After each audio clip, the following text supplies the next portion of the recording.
Hello and welcome to In Focus. I'm Tracy Lair. 'Tis the season when many people are under the weather. Tonight we'll be talking with a local doctor who has 10 health tips for 2006. But before we do that, before we talk to Dr. Melanie Parent, we'll be talking to Hillarie Levy and Vickie Travis. They're going to share their progress that they've made that has to do with your health care and making doctors more accountable. But first, take a look back at Hillarie Levy's story and others like it. 3 Simi Valley women grieving over loved ones have turned their sorrow into activism. All have stories about misdiagnosed relatives, and they are pushing for legislation that would strictly enforce medical laws that already require watchdog agencies to post information about negligent doctors and arbitration awards. Hillarie Levy's 29-year-old daughter, Robin, a UCSB grad, died after a 5-year battle with Ewing sarcoma in February. If your child has a pain, don't take it like it's growing pains or a back pain from just hurting yourself. In Robin's case, they told her that her back pain was mental and gave her antidepressants for 5 months. Although arbitration awarded Levy close to $1 million, only 1 of 5 doctors was named. A spokeswoman from the Medical Board of California says the board has consistently wanted to release more information about physicians, but she says the medical board is constrained by what the law allows. Sherry Levy recalls what happened when her mother fell and broke her hip. The doctor misdiagnosed her x-ray and said that her hip was not actually fractured. They sent her home from emergency. They picked her up off the bed while she was screaming in pain, put her in a wheelchair, told her to go home and take Tylenol, and that, they said they needed the bed.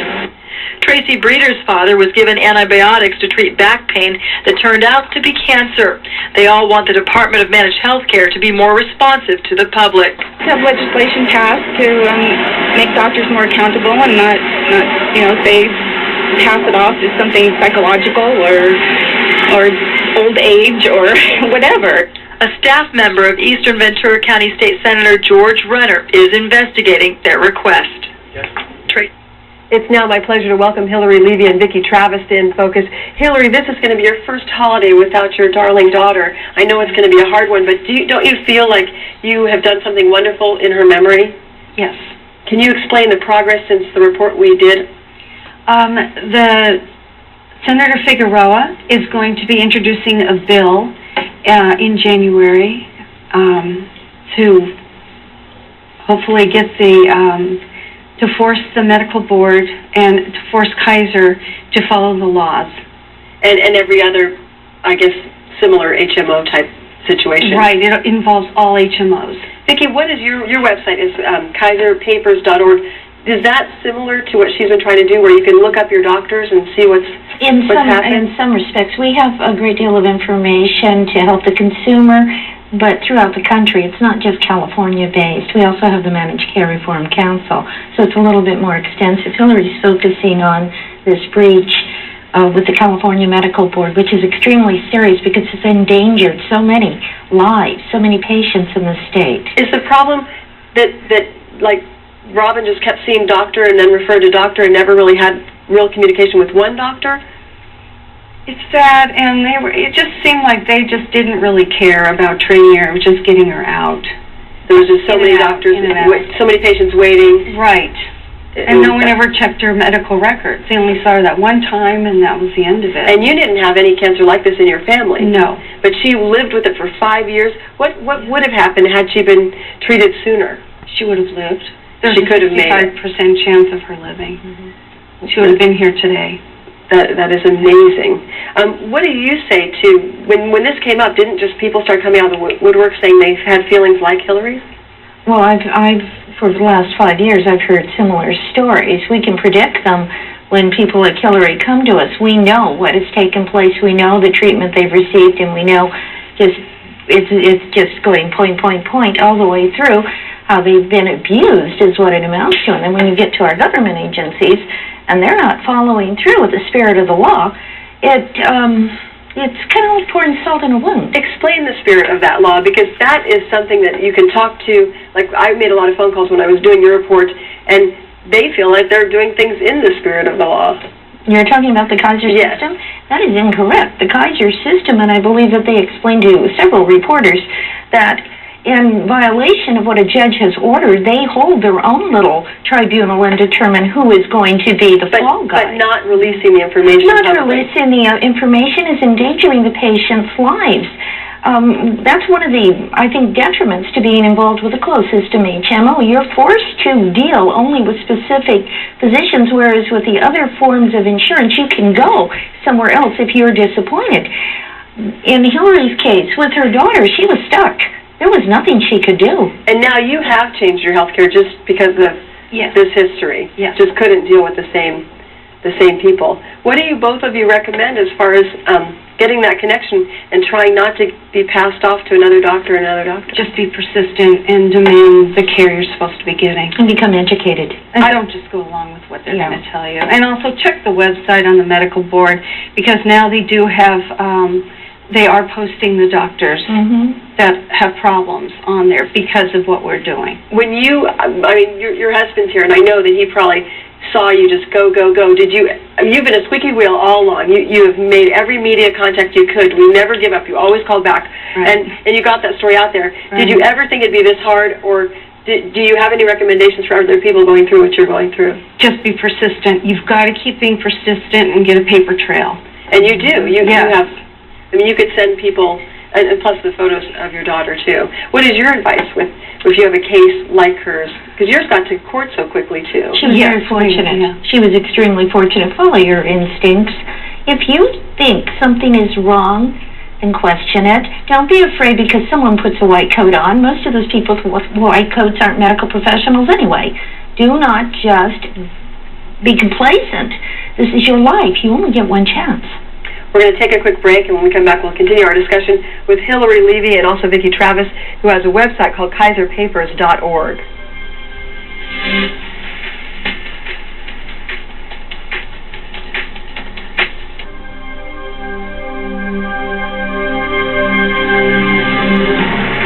I'm holding a picture of Hillarie Levy's daughter, Robin, who passed away in March after a 5-year battle with cancer that could have been diagnosed years earlier. Hillarie, tell me how you found out she was sick, which is a whole other awful scenario. How she was sick? I mean, how she died and how you found out.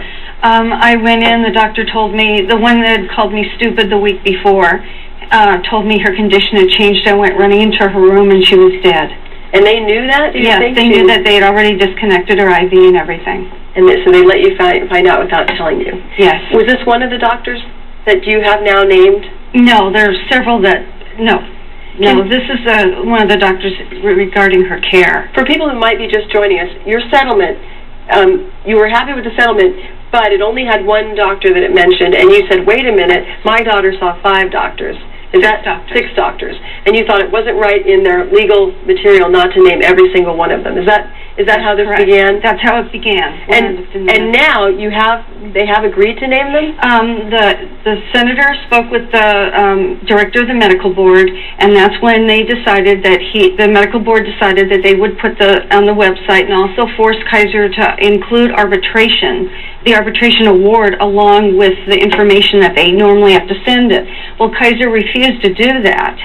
And the medical board couldn't force Kaiser, and that's the reason that the senator is introducing that bill in January. To be fair, could you look up on a website, say, Vickie, and find out that a doctor might have had one of these, but in all other aspects has had a stellar career? Overall, you mean? Yeah. No, you can't, because out-of-court settlements are not included in this reporting system. No, not at all. If the state of Oregon and Washington, perhaps, because they're having the same thing happen up there, and the Oregonian newspaper took it upon themselves to form their own public database because the medical board could not do their job in such a manner. There you could. The doctor's name that you're assigned and just try to hope for the best. Hope for the best. If it's not a court document, if it is not over a certain, $30,000, then that's a lot of money, I mean, there's a lot of $100,000 and a couple of $1,000 settlements or the public won't learn about those. They'll not know. And if some guy is routinely taking off the wrong toes or the wrong arm, or operating on the wrong patient, you're not going to have any idea. You're going to have, this is not a safety. So this is the best we have, but it's not good enough. In hindsight, since there was a settlement, and a very quick one, because I guess you had started litigation before she died, Yes.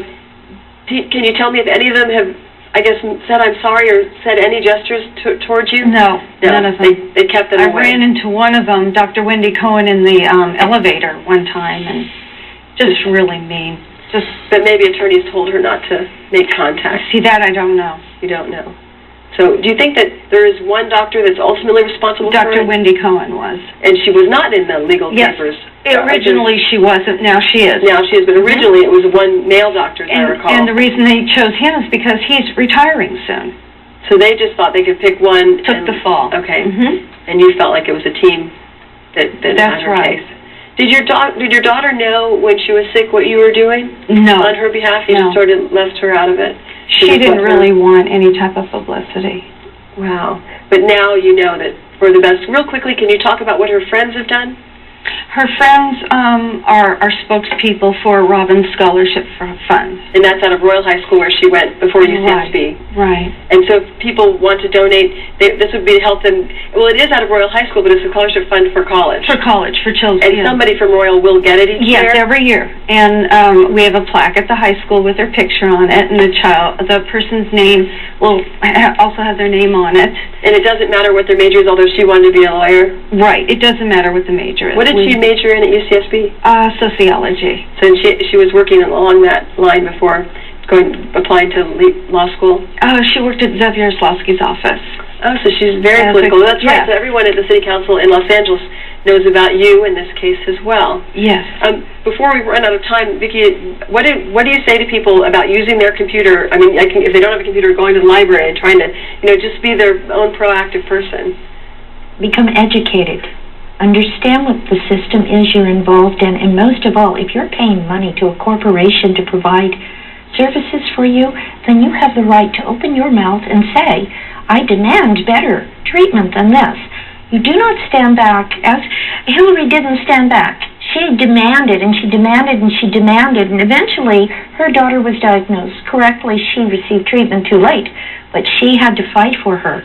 You must be proactive from square one, or if you don't have someone doing that for you, you may very well be the next Robin Levitsky.